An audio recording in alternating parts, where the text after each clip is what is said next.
Bueno, pues vamos a continuar.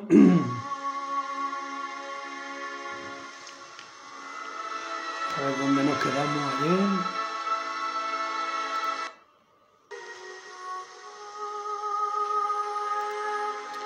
Sí, nos quedamos con que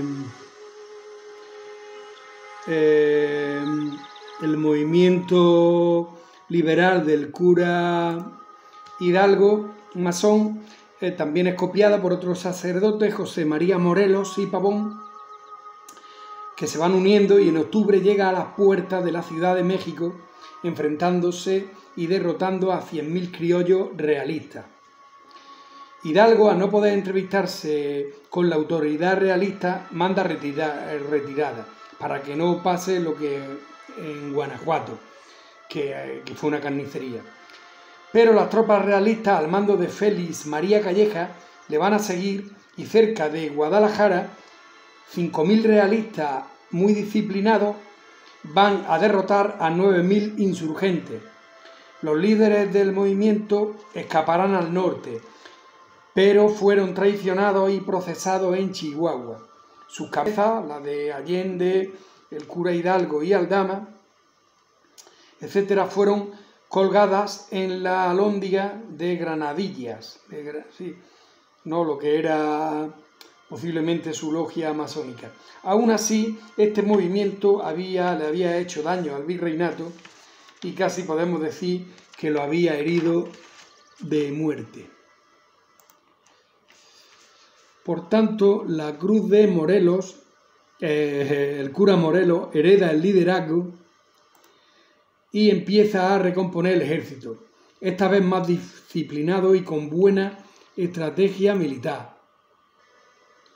Vaya tela, macho. 2 horas de música pensaba yo, esta de Rivendell, y es que está todo callado, nada, voy a quitarlo. Pero da coraje aquí en mitad de... Nada, a ver lo que salga aquí, ya está. Y con buena estrategia militar fue ganando ciudades por el sur y convocó un congreso en septiembre de 1813 en Chilpancingo, estado de Guerrero, cerca de Puebla, vale.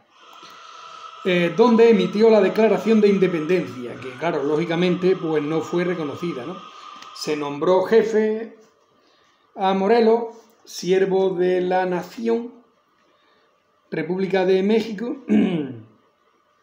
título que por su fracaso militar en noviembre de 1815 en Valladolid, ¿no? Dentro de la península Yucatán, al lado de Cancún, fue su caída, condenado y fusilado.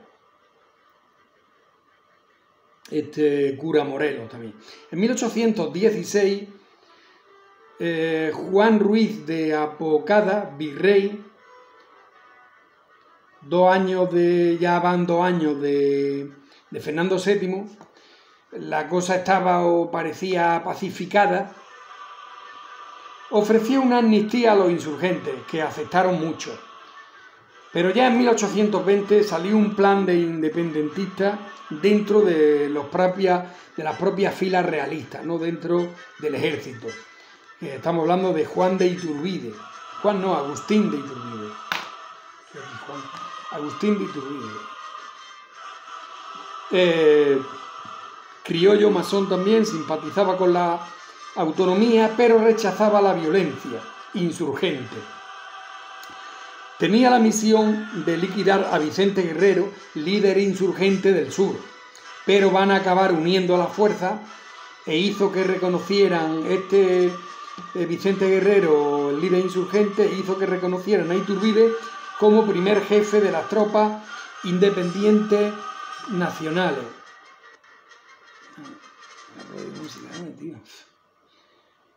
El 24 de febrero de 1821. Plan Iguala. Mejores bandas sonoras de películas. y coraje. Entusiasmo en la población.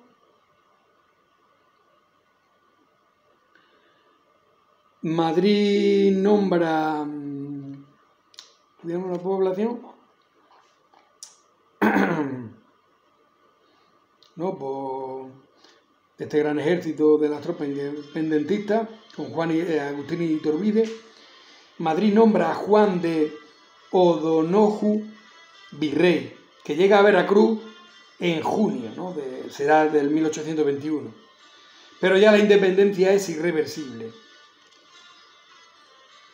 En 1821 la Florida también es cedida a Estados Unidos por el Tratado de Adams-Onís.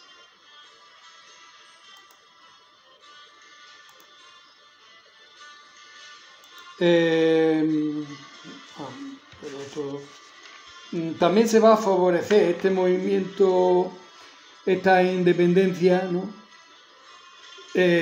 También porque en España llevábamos 2 años, se había producido un movimiento liberal, ¿no? El de Rafael de Riego, que va de 1820 a 1823, y claro, esto va a favorecer. Es más, de hecho, creo que las tropas que se alzaron venían para acá, o sea y se quedaron allí. Se independizan primero como las Provincias Unidas del Centro de América, que van a permanecer unidas hasta 1838. Bueno, con Iturbide, me he adelantado aquí, pero bueno, Iturbide firma los tratados de Córdoba, donde reconoce la independencia y el establecimiento de la independencia de México, este virrey, ¿no? O sea, que llegó allí para firmar la independencia de México, ya en septiembre del 21.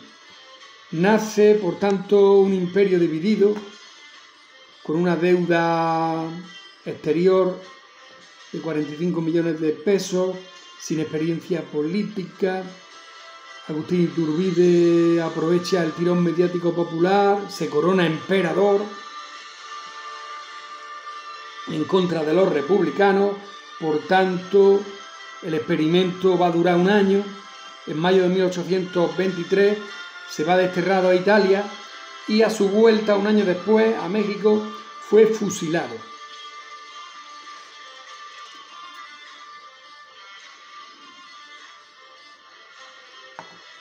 Se proclamaron, que pongo yo aquí no lo entiendo, ¿sí? La verdad, si no era ya rival y venía ya una jubilación dorada. Bueno, se proclamaron los Estados Unidos mexicanos copiando al vecino, ¿no? A Estados Unidos. Constitución de 1824, prácticamente copiada. República representativa, popular y federal. 3 poderes, ¿no? 19 estados, 4 territorios y un distrito federal. Guadalupe Victoria, que fue uno de los que luchó al lado del cura Morelos, va a ser el primer presidente de la República, digámoslo así, elegido democráticamente, de la República de los Estados Unidos Mexicanos. Los sectores liberales y republicanos, influenciados también por el movimiento que había habido anteriormente en España, 1820-1823, movimiento liberal de Rafael de Riego, pues van a desmantelar el imperio de Iturbide. En 1828 hay unas elecciones por la primera sucesión presidencial. Bueno, es que México no superó la prueba, ganó Manuel Gómez Pedraza, pero el general Santana, vale, sí, esto es después de Guadalupe Victoria, pero el general Santana se pronunció en Veracruz a favor de Guerrero, nombrándolo a este último presidente por el Congreso y Antonio Custodio, no sé qué, vicepresidente. La vida presidencial, como era muy efímera, en 1830 cede a Anastasio Bustamante, ¿no?, al vicepresidente, y después Santana sube otra vez al poder y va a hacer uno de sus múltiples presidencias, este general Santana, poniendo un centralismo, una república unitaria y una dictadura.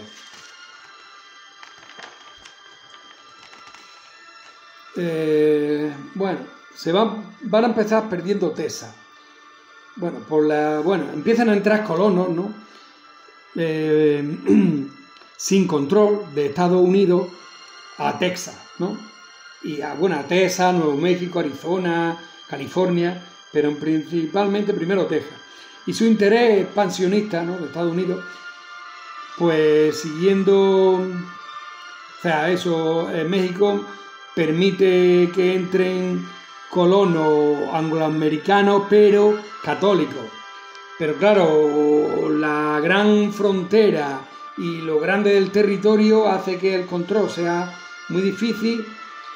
Por tanto, cada vez iban siendo una mayoría protestantes y esclavistas, que se fueron apoderando del territorio, y el gobierno llega un momento en que mandó una expedición al mando del general Santa Anna para contener la rebelión tejana. Tomó el frente del Álamo, pero Texas, mediante el Tratado de Velasco, declara su independencia con Stephen F. Austin, que se considera el padre de Texas. El país entró en uno de los periodos de inestabilidad del siglo, ¿no? Estamos en 1840. A partir de aquí se van a engrandecer las diferencias, en tanto de recursos como humanas. Texas va a llegar a 20 millones y México va a seguir con 7. En 1845, Texas aprueba unirse a Estados Unidos y en el 46 declara la guerra a México, sin otro argumento que el de apropiarse de terreno. En otra, por ahí también hay un incidente, hay otra versión que dice que hay un incidente en Thornton, que mueren 11 soldados de Estados Unidos. Bueno, y anteriormente, que me he pasado, en 1838 va a haber una primera de otra versión, no es de la oficial, pero bueno, 1838 los franceses, unos oficiales dejaron sin pagar unos pasteles en un restaurante francés, unos oficiales mexicanos, y los franceses pidieron $500,000 de pesos. México, lógicamente, no los paga, le declaran la guerra, que la pierden y los tuvieron que pagar. Esto se denominó la Guerra de los Pasteles, pero no debió de ser muy sonoro porque no hay tampoco demasiada evidencia. Bueno, como digo, en 1845 Texas se une a Estados Unidos y un año después declaran la guerra a México. Como ya hemos visto, habían estado colonizando todo el norte, que estaba medio despoblado, era más pobre, y entonces empezaron ellos a meter allí sus colonos, y con afán independentista, el ejército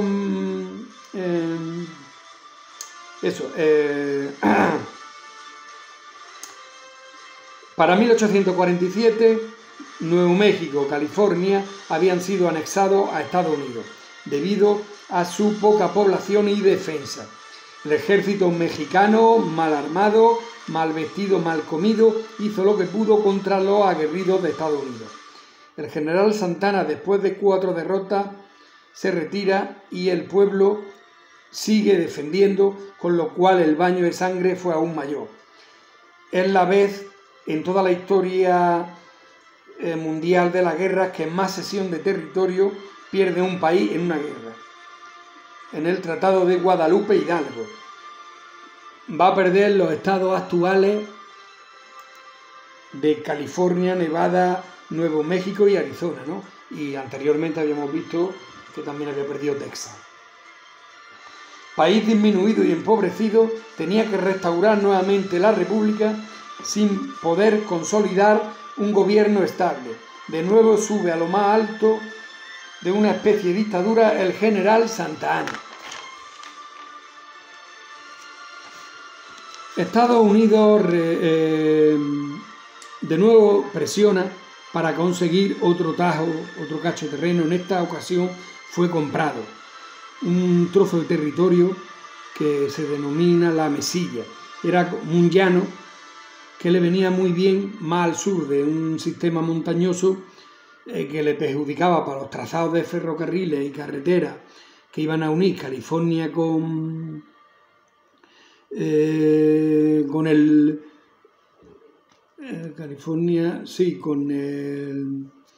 el Paso. Y entonces, pues bueno, le paga 10 millones de pesos, que le viene muy bien a este Santana, para seguir. Yo me imagino que fue esto, sí, que yo creo que aquí tengo esto y lo voy a pintar. Yo creo que fue aquí. No sé bueno, Ciudad de Juárez no se va a perder. Yo creo que fue esto, sí, esto, aquí más o menos. Porque el Paso está por aquí. O es que el Paso después le llamaron Ciudad de Juárez. No, perdón, es que el Paso es de Estados Unidos. El Paso es de Estados Unidos. Entonces yo creo que el terreno este que estamos diciendo es aquí. Unir California con El Paso, que está aquí. El Paso es una ciudad fronteriza, pero es de Estados Unidos. Bueno. Total, que con estos 10 millones, pues bueno, le da para mantenerse un tiempo en el poder, pero va a perder un costo político muy grande, va a perder gran popularidad. En 1855, vencido por los liberales, Santana se va al exilio. Comienza la época de Benito Juárez, republicano, hace las reformas liberales, por eso estos se van a iniciar aquí la guerra de las reformas, ¿no? Una guerra civil entre liberales y conservadores. En la Constitución de 1857, Benito Juárez mete todos los derechos del hombre: libertad de educación, trabajo, libertad de expresión, igualdad ante la ley, pero la oposición a la reforma del Partido Conservador va a llevar de nuevo a la lucha armada. El país se divide con dos presidentes, una atmósfera de convivencia inestable, intriga, exilio. El bando conservador, con Félix Zuloaga, se va a establecer en Ciudad de México, y Benito Juárez va a ir itinerante, ¿no?, en esta guerra de reforma, desde Querétaro, Guadalajara, Guanajuato, Veracruz. En 1867 Benito Juárez hace una reforma en la Iglesia y quiere nacionalización de los bienes del clero, ¿no?, lo que viene siendo una desamortización, ¿no?, como se hacían aquí en España, ¿no?, la primera con Mendizábal y después con Madoz. Entonces, la separación de la Iglesia del Estado, supresión de órdenes religiosas, libertad de culto. Los dos bandos comprometieron al país con deuda externa. Los liberales con Estados Unidos y los conservadores con Europa. Juárez, por tanto, va a ser sitiado en Veracruz, pero sale triunfante y fue presidente electo. La paz se negaba a llegar y los conservadores volvieron a conspirar, esta vez de la mano y con la ayuda de Europa, concretamente de Francia. Benito Juárez había suspendido la deuda externa, no podía pagarla, obligado por la escasez, y un grupo de monárquicos apoyado por los franceses va a intentar disputarle el poder. Por tanto, desde Veracruz se ven ya llegar la flota española, inglesa y francesa que vienen a presionar el pago de la deuda. Juárez envía a negociar a Doblado, argumentando que es solo temporal. España e Inglaterra acceden y dan media vuelta, pero Francia sigue. Por tanto, Juárez prepara guerrilla para defenderse y el general Ignacio de Zaragoza se prepara para defenderse del mejor ejército del mundo. Aún así, el conde de Lorenzec fue derrotado el 4 y el 5 de mayo en Puebla. Pero esta humillación hizo que Napoleón III, ¿no?, manda 30.000 soldados más bajo un nuevo mando, que sitió la ciudad un año, y Juárez tuvo que abandonar, dejando paso en 1864 a el primer imperio americano, ¿no?, con Maximiliano, primer emperador Maximiliano I de Habsburgo, ¿no?, de la Casa de Austria, y Carlota, de una monarquía europea, en fin, de la Casa de Austria, siendo este liberal convencido. Después de ser coronado emperador, no suprimió la libertad de culto ni la nacionalización de los bienes de la Iglesia. Sorprendidos por este gesto, muchos conservadores retiraron su apoyo. Benito Juárez, en 1865,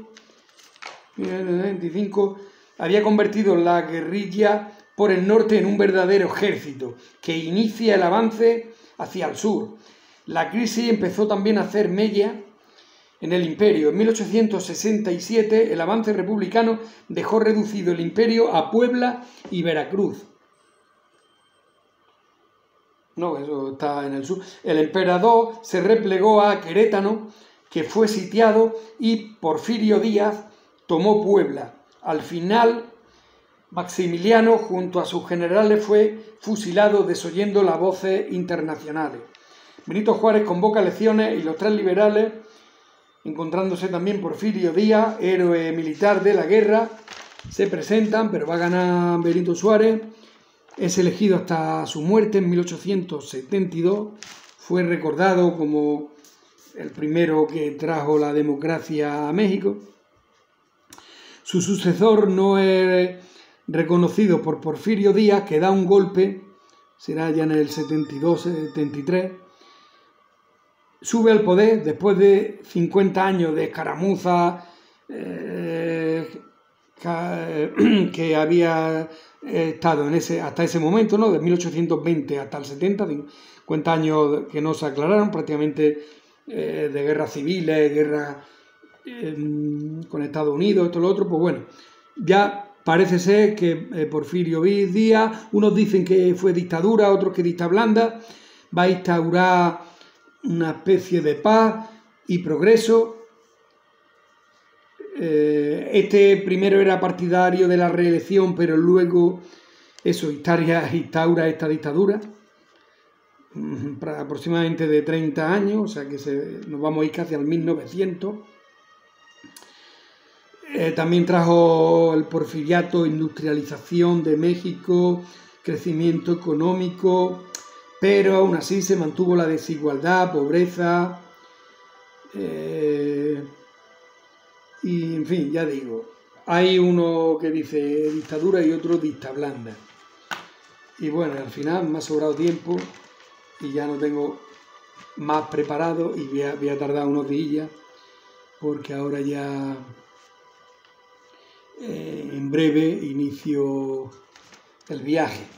Pues bueno, nada, tengo aquí que hice una reflexión, pero bueno, esto era más o menos de cuando los mexicas y Hernán Cortés y eso, ¿no? Y puse yo, no sé, más o menos lo que puse, en fin, lo que salga salió. Pongo, la verdad no sé a qué collons teníamos que ir a ningún sitio. Sí, el afán aventurero, curioso de los primeros, y luego ya, pues cuando se ven intereses económicos, intervienen los estados, como por ejemplo, ¿no?, en el reparto de África, en el 1800 y pico, la conferencia de Berlín se reparte en África porque necesitaban materias primas para su industrialización, ¿no?, las potencias europeas, y ellos solitos, sin contar con África, se la reparten. Bueno, esto sería visto con una mentalidad de esta época, ¿no?, lo que pasó. Pero hay que ponerse, lo que estoy diciendo. Pero claro, hay que ponerse en aquella época. Pensar que se buscaba o que se podía buscar colaboración, unos iban con la tecnología y y la promoción, y los otros ponían el terreno, la mano de obra, los recursos naturales, etc. Y mejoraban todo el sistema de vida, ¿no? Esto hubiese sido lo ideal, ¿no? El haber hecho negocios, dijéramos. Claro, esto es teoría, ¿no? Porque luego, ¿qué pasaría? Lo que siempre viene siendo, pues, lo de siempre, ¿no? Los pillos, los pícaros, los espabilados, los oportunistas, etcétera. Y los pobreticos y desgraciados de siempre. Pues nada.